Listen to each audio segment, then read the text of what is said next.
top story tonight, we begin with the latest on this developing situation.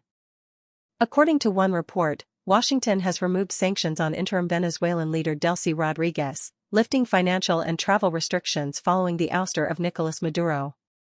The move signals a significant shift in U.S. policy as relations between Washington and Caracas begin to thaw.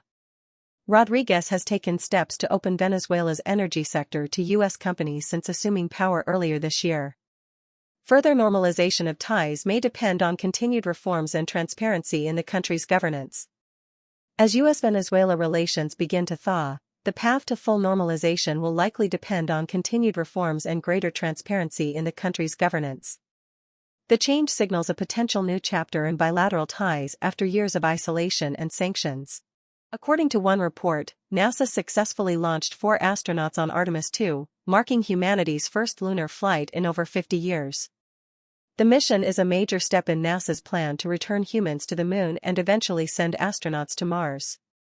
The 32-story rocket soared from Kennedy Space Center, beginning a 10-day flight to the Moon with 4 astronauts, 3 Americans and 1 Canadian, on board, aiming for a future landing near the Moon's south pole.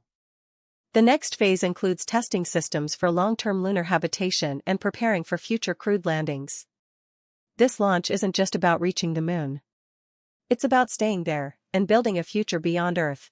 According to one report, President Trump vowed to strike Iran back to the Stone Ages in a televised address, warning of continued military action over the next 2 to 3 weeks. Iran's military responded by threatening more destructive attacks on the U.S. and Israel, including missile launches toward Tel Aviv following the remarks.